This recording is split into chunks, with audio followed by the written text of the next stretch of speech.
Hey everybody, Economic Ninja here. It's time to have some coffee with the little Ninja Nation. I know it's backwards. It's okay. We're going to be okay. Guys, we're going to talk about side hustles, and one of the most important things I think people need to understand, and this is why I started the course and I elaborate more on it, but the reason why I want to talk to you guys about this today is because the system is set up for you to fail. And something I learned when I was doing my palm tree business, I want to share those lessons with you right now. Is first off, the system is set up in a way that it forces you to get into debt to start a business, all right? And that is absolutely not what you should do. I am a very big proponent of starting small and building and doubling your money. And it sounds crazy because people really don't understand how simple it is. And that's why I started that course from literally, this is how you're gonna raise money. You're gonna go in your garage, you're gonna sell some stuff. And it sounds funny, but even identifying what you should sell in a garage sale as opposed to what you should sell like on Facebook or Craigslist, and then how to list it on Craigslist. And then take that money and get it to expand. And so the palm tree business, one thing I learned, so for years, I'd been selling palm trees out of my backyard, and I was,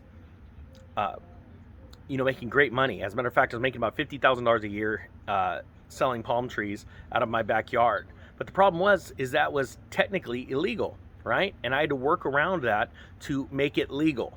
So where it was illegal is that in my area where I used to live, the city said, you're not allowed to sell anything out of your house. So you just cannot sell it. It's illegal. You cannot use a residential property to sell items out of your house.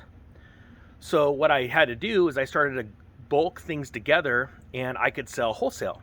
So I could have companies that owned nurseries that sold trees, or even I was talking with Osh and Home Depot, and they could come by and take a look at it, and we could negotiate a price, sign a deal, send them an invoice, and then I could actually deliver palm trees to people's or to other businesses.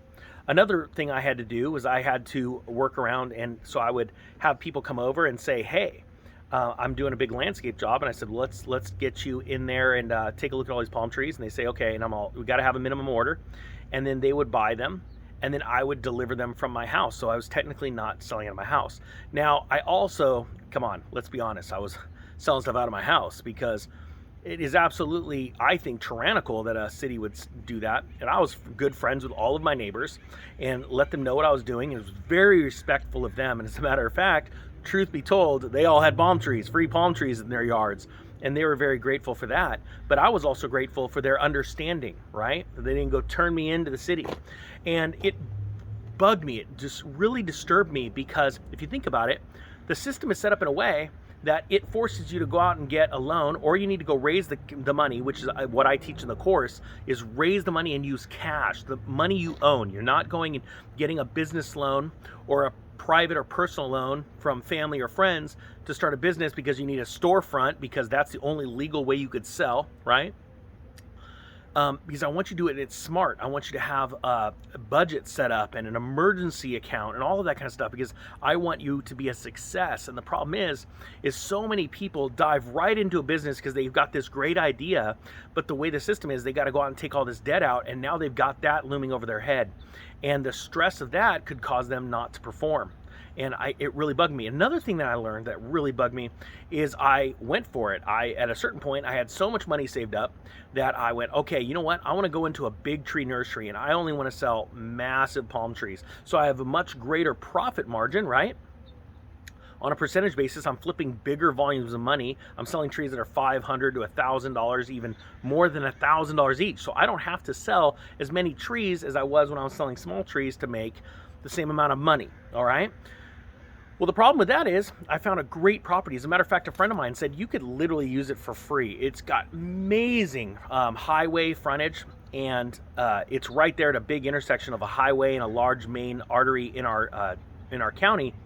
And what I found was I started to set it up, and the county inspector came out and he says, hey, you can't do this here. And I said, yeah, I can.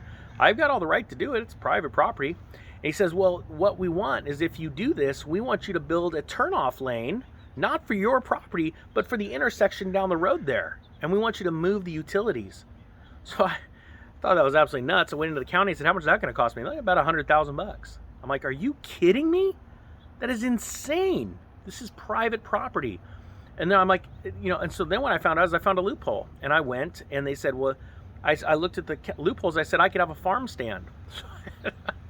So long story short, I never ended up putting the turn lane in there. But my point being is that the government's always there, not to be your friend, to put a roadblock in your way. And so what I want to do is I want to teach you guys to start small and to build up that cash position to the point where you can get build your business more and more and more, but not the traditional route. I think that is so vitally important.